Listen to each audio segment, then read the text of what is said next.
비트코인이 하락하면 디파이는 가라앉고 체인상 TVL은 계속 낮아진다. 이것이 조정기인가 아니면 하락의 전조인가? 알트코인 시즌 지수는 15에 불과하다. 이것이 전환점인가 아니면 아직 멀었나? 자오창펑이 자백 협약에서 저스틴 선을 팔아넘겼다는 의혹. 소문이 난무하는데 직장에서 누구를 믿어야 할까? 미국 SEC와 CFTC의 권한 재구성을 통해 8월의 법안이 어떻게 다음 10년을 정의할지 본다. 민주당 77명이 트럼프에게 공개적으로 촉구 마스크를 쫓아내려는 게 그렇게 쉬운 일인가? 두바이 면허, 중동의 대박 베팅, 왜 아시아 새벽의 유동성 폭락을 막지 못했을까? 암호화폐로 세상을 다시 측정하고 24시간 재정 비밀번호를 장악하여 함께 천천히 부자가 되어 갑시다. 4월 14일 월요일 비트코인TV 한국어 채널 마이클입니다. 우선 먼저 24시간 코인 시장 데이터 헤드라인을 살펴보겠습니다. 최신 데이터에 따르면 CMC 알트코인 시즌 지수가 현재 15로 전체 시장이 여전히 비트코인에 의해 주도되고 있음을 보여줍니다. 이 값은 3월 32, 2월 43에 비해 크게 낮아졌으며 연중 최저치에 근접하고 있습니다. 알트코인의 열기는 계속해서 냉각되고 있습니다. 이 지수는 어떻게 계산되는 걸까요? 사실 이는 상위 100개의 암호화 자산을 기준으로 지난 90일 동안 비트코인을 초과한 성과를 나타내는 지표입니다. 75% 이상의 알트코인이 비트코인을 능가할 때 비로소 알트코인 시즌이 시작된다고 볼 수 있습니다. 하지만 지금은 시즌이 아니라 알트코인들은 아예 티켓도 얻지 못한 상황입니다. 단기적으로 보면 시장 분위기는 여전히 차갑고 자금은 비트코인 쪽으로 몰리고 있으므로 비트코인 위주로 접근하는 것이 더 안정적입니다. 그러나 중장기적으로 시장 분위기가 개선되면 ITH, SOL, 링크와 같은 기본면이 강한 알트코인들이 먼저 움직일 가능성이 있기 때문에 미리 준비하는 것도 나쁘지 않을 수 있습니다. 최근 코인베이스 프리미엄 지수가 좋지 않습니다. 지난 일주일 동안 계속 마이너스였으며 최신 데이터는 마이너스 0.032입니다. 이는 미국 투자자들이 상당히 보수적인 마음을 가지고 있고 자금을 철수하려는 분위기가 나타나면서 시장이 침체된 상태임을 의미합니다. 또한 한국의 프리미엄 지수도 하락하면서 한때 마이너스로 떨어졌습니다. 이는 동아시아의 소액 투자자들이 코인 구매에 대한 열정이 없어졌음을 나타내며 저점 매수 의지는 거의 얼어붙은 상태입니다. 이 두 가지 주요 지표가 모두 약해지고 있다는 것은 전 세계 암호화 시장의 감정이 좋지 않으며 자금이 관망하고 있다는 것을 의미합니다. 단기적인 거래에서는 시장 유동성 변화와 중요한 지지선이 유지될 수 있는지에 주의를 기울여야 합니다. 중기적인 접근을 원하신다면 코인베이스 프리미엄 지수가 다시 상승하면 시장 반등의 신호일 수 있으니 기다려보는 것도 좋습니다. 최근 비트코인이 조정을 겪으면서 디파이 생태계도 큰 타격을 입었습니다. 체인상의 총 잠금 자산 TVL은 2월 고점인 1347억 달러에서 현재 910억 달러로 30% 이상 감소했습니다. 지난주에는 848억 달러까지 하락하기도 했으며 최근 조금 반등했지만 여전히 회복기에 있어 완전히 회복되기까지는 시간이 필요할 것입니다. 이더리움의 TVL도 543억 달러에서 466억 달러로 줄어들었으며 자금이 서서히 유출되고 있어 시장의 리스크 선호도가 낮아지고 있음을 보여줍니다. 이전에 크게 인기를 끌었던 유동성 재질에도 큰 타격을 입어 현재 전체 부문 TVL은 65억 달러 조금 넘는 수준입니다. 종합적으로 보면 체인상 거래가 활발하지 않고 시장 분위기가 차가워지고 있으며 모두가 보수적인 자세를 취하고 있습니다. 단기적으로 이번 조정은 한동안 계속될 것으로 보이며 거래에 있어 신중해야 할 시점입니다. 좋아요와 팔로우 부탁드립니다. 24시간 이내에 암호화폐, 블록체인, 채굴업계의 최신 동향을 정리해드립니다. 작은 벨을 클릭하여 채널에 가입하고 월요일부터 금요일까지 회원들의 재정 비밀번호를 받으세요. 소식통은 월스트리트 저널의 자오창펑이 지난해 말 미국 법무부와 유죄 협상을 했을 때 일부 암호화폐 업계 인물들의 증언을 제공한 것으로 의심된다고 전했습니다. 이 중에서 이름이 거론된 인물 중 하나는 트론의 창립자 저스틴 선입니다. 트럼프 대통령이 퇴임하고 바이든이 취임한 후 미국 법무부는 저스틴 선이 연루된 금융범죄를 조사해왔습니다. 보고서는 많은 세부 사항을 언급하지 않았지만 이 소식이 알려지자 소셜미디어에서 많은 논의와 추측이 일어났습니다. 인터넷상의 논란에 대해 저스틴 선은 신속히 성명을 발표하고 관련 루머에 대해 알지 못한다고 부인했습니다. 그는 자오창펑이 항상 자신의 창업 여정에서 좋은 스승이자 조언자였다고 밝혔으며 중요한 순간에 많은 지도를 받았다고 언급했습니다. 또한 자오창펑의 인품과 신뢰에 대한 확고한 믿음을 표현했습니다. 더욱 주목할 만한 것은 저스틴 선이 드물게 공개적으로 트럼프를 지지하며 그의 암호화폐에 대한 개방적인 태도를 높이 평가하고 이는 미국의 디지털 자산 산업에 큰 도약을 가져올 것이라고 언급했다는 점입니다. 이에 대해 자오창펑은 소셜미디어에서 월스트리트 저널 이 사실이 없는 공격 기사를 쓰고 있다고 반박했습니다. 最喜欢以及最崇拜的创业者是谁为什么？我觉得其实我崇拜很多创业者。我觉得这个作为一个创业者来说，我觉得创业真的很不容易。我也非常清楚的看到每个创业者都非常不容易。我觉得不管是国外的、国内的，然后现在知名的、不知名的，成功的和包括失败的，其实有很多。 저스틴 선과 자오창펑은 암호화폐 업계의 큰 인물들이지만 사람들은 종종 이들을 비교하곤 합니다. 하지만 사실 두 사람은 서로를 잘 받아들이고 있으며 그들의 반응은 모두 담담합니다. 그러나 한편으로 바이낸스는 조용히 큰 움직임을 준비하고 있습니다. 그들은 트럼프 가족이 참여한 암호화폐 프로젝트인 월드 리버티 파이낸셜의 달러 안정화 코인인 USD를 플랫폼에 상장할지 논의 중입니다. 만약 협상이 성사된다면 USD1은 바이낸스의 2.5억 명의 사용자와 하루 650억 달러 거래량을 통해 전 세계 시장에 진출할 수 있게 됩니다. 이는 트럼프 가족에게 수십억 달러의 잠재적인 수익을 의미할 수 있습니다. 바이낸스에게는 이 협력이 트럼프의 정치적 자원을 이용해 규제에 유리한 점을 가져올 수도 있습니다. 그래서 이 협력은 윈윈의 의미를 가질 수 있으며 거의 모든 카드가 공개된 상황입니다. 트럼프의 암호화폐에 대한 태도는 말 그대로 극적인 변화를 겪었습니다. 한때 그는 비트코인을 사기라고 공개적으로 비판했지만 지금은 직접 행정명령에 서명하여 국가 전략적 비트코인 준비금을 구축하는 데 나섰습니다. 현재는 기존 보유량을 유지하고 있으며 추가 구매는 없지만 이는 이미 강력한 상징적인 의미를 지니고 있습니다. 그 외에도 그는 암호화폐 발전을 지지하는 여러 명의 공직자를 임명하고 디지털 자산 산업에 대한 여러 법 집행 활동을 중단했습니다. 전체적인 정책 환경이 우호적으로 변화하면서 미국의 입법자들은 양당이 2025년 전후로 암호화폐 규제 법안을 명확히 제정하고 통과시킬 가능성이 높다고 보고 있습니다. 이는 산업 발전에 장애물을 제거하는 데 큰 역할을 할 것입니다. 미국 상원은행위원회 위원장인 팀 스콧은 최근 암호화폐 시장 관련 법안이 2025년 8월 전에 통과될 것이라고 전망했습니다.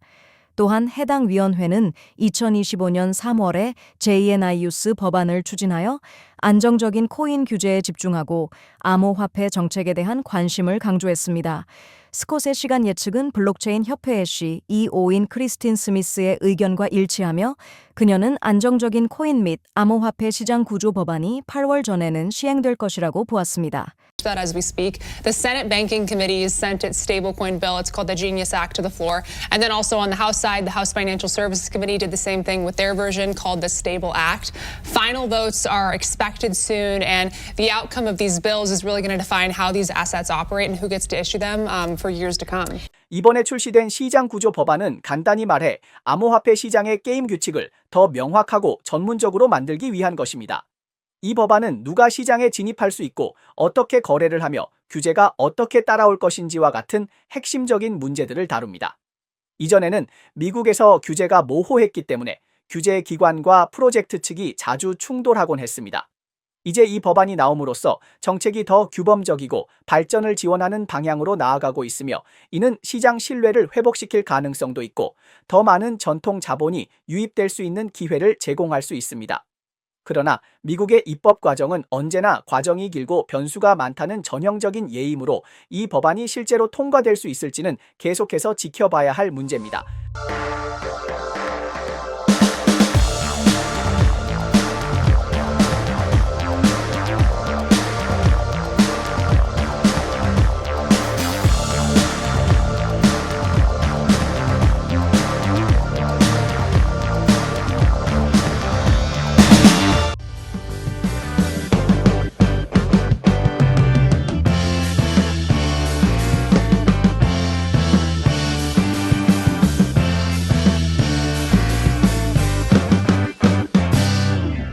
마스크 내려라 운동 시작. 민주당은 사람을 내보내는 것이 아니라 트럼프의 진심을 시험하고 있다. 알파스타 프로젝트 신뢰 위기 속으로 거래소의 책임인가 아니면 프로젝트 팀이 책임을 떠넘긴 것인가. 최근 워싱턴에서는 머스크를 내보내라는 소동이 일고 있습니다. 이 일은 민주당 하원 의원 그렉 카살이 주도하여 시작한 것으로 총 77명의 민주당 의원들이 트럼프에게 5월 30일까지 머스크를 해고하라고 촉구하는 서한을 보냈습니다. 그들의 이유는 연방법에 따라 머스크와 같은 특별 정부 직원은 최대 130일만 근무할 수 있기 때문인데 이제 시간이 다 되어가고 있습니다. 하지만 본질적으로 이 사건의 진짜 배경은 머스크가 이끄는 정부 효율성 부서가 너무 강력하게 예산을 삭감하고 직원을 줄이며 지출을 최적화하고 있기 때문입니다. 이러한 개혁이 많은 사람들의 이익을 건드렸고 특히 민주당 측에서 강하게 반발하고 있습니다. 그들은 머스크가 자신의 근본적인 이익을 크게 흔들고 있다라고 생각하고 있습니다. 테슬라 CEO인 머스크는 목요일 내각회의에서 미국 대통령 트럼프에게 보고하며 정부 효율성 부서가 2025년 10월부터 2026년 9월까지의 연방 회계 연도 동안 1,500억 달러를 삭감할 것으로 예상된다고 밝혔습니다. 그러나 DOGE 웹사이트에서 자주 정보 오류가 발생하면서 이 절감액의 진위 여부에 대한 의문이 제기되었습니다. 한편 무역 전쟁의 영향에도 불구하고 트럼프 개인의 암호화폐 프로젝트는 이미 10억 달러에 가까운 수익을 올리며 블룸버그는 그가 새로운 규제 시행 전에 선수 역할을 했다고 비판하고 있습니다. Elon's done a fantastic job. Look, he's sitting here, and I don't care. I don't need Elon for anything other than I happen to like him. But I'm telling you, this guy. 민주당이 정말로 머스크를 정부에서 쫓아낸다 해도 그것이 트럼프와 머스크의 관계를 완전히 단절시킬 수는 없습니다. 트럼프에게 머스크는 누구와도 바꿀 수 없는 존재입니다. 그는 개혁의 상징이자 정치적 게임에서 중요한 동맹입니다.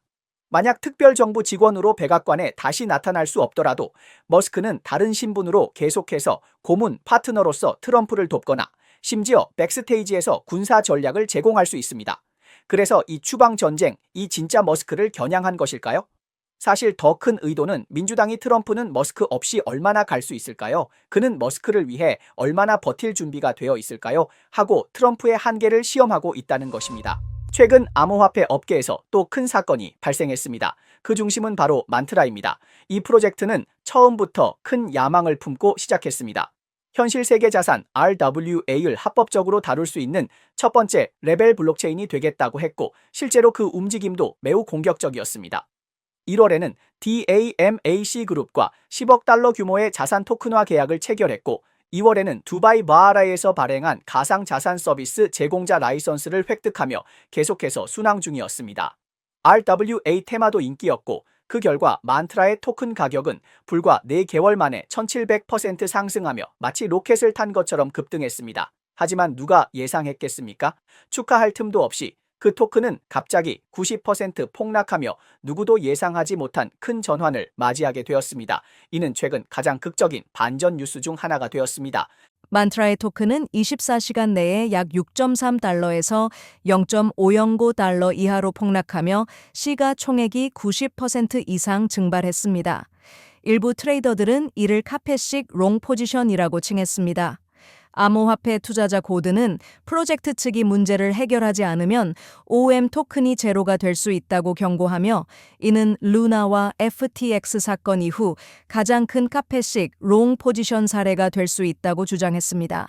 이에 대해 만트라의 공동 창립자인 JP 물리는 프로젝트 커뮤니티는 여전히 운영 중이라고 답변하며 이후 OM 가격은 잠시 1달러 이상으로 반등했습니다. 2025년이 시작된 지 몇 달 지나지 않았지만 암호화폐 업계는 벌써 많은 큰 사건들을 겪었습니다. 먼저 리브라 매매코인이 폭락했고 이어 비아이빗는 해커 공격을 받아 14억 달러가 도난당하는 사건이 발생했습니다. 이번에는 만트라가 문제를 일으켰습니다. 토큰 가격이 폭락하자 프로젝트 측은 해명에 나섰습니다. 이건 우리의 문제가 아니라 어떤 중앙화 거래소가 강제 청산을 일으킨 것이다. 그것도 아시아 새벽 시간대 유동성이 가장 낮을 때 실행되었기 때문에 많은 사람들이 조작 의혹을 제기하고 있습니다. 더욱 우려스러운 점은 만트라 프로토콜의 총 잠금 금액이 1,300만 달러에 불과하지만 그 완전 희석된 평가액은 90억 달러에 달한다는 것입니다. 이 차이는 너무나도 커서 이미 위험 신호는 있었으나 아무도 이를 심각하게 여기지 않았습니다. 이제 우리는 오늘의 암호화폐 업계 주요 사건을 살펴보겠습니다. 미국 대통령 도널드 트럼프는 오늘 밤 중국 시간 기준 23시 5분에 백악관에서 엘살바도르의 나입 부켈레 대통령과 회담할 예정입니다. 골드만삭스는 2025년 말까지 금값이 온스당 약 4,500달러에 도달할 수 있다고 밝혔으며 이는 현재보다 38% 상승 여력이 있다는 뜻입니다. 홍콩 최초의 가상자산 ETF 중 하나인 보스 이더리움 03009와 그 달러 통화 버전 0990은 4월 25일부터 스테이킹 활동에 참여하는 것이 승인되었습니다. 오픈 AI의 창립자이자 CEO인 샘 알트먼은 소셜 플랫폼을 통해 이번 주에 많은 흥미로운 제품들이 출시될 예정이라고 밝히며 내일부터 시작된다고 전했습니다. 듀네 데이터에 따르면 소라나 밈코인 플랫폼인 펀펀푼의 누적 수익은 325만 6,885 SOL에 도달했으며 이는 약 6억 1,297만 4,677달러에 해당합니다. 네, 이상이 오늘 방송의 주요 내용입니다. 저희 채널은 주로 암호화폐, 블록체인, 채굴 업계에 가치 있는 뉴스를 보도하고 있습니다. 뉴스 외에도 심도 있는 특집 보도를 제공하고 있습니다. 채널이 유익하다고 생각되시면 공유와 팔로우해주세요. 또한 회원이 되어 함께 성공해 자산을 늘려봅시다. 그럼 내일 또 만나요.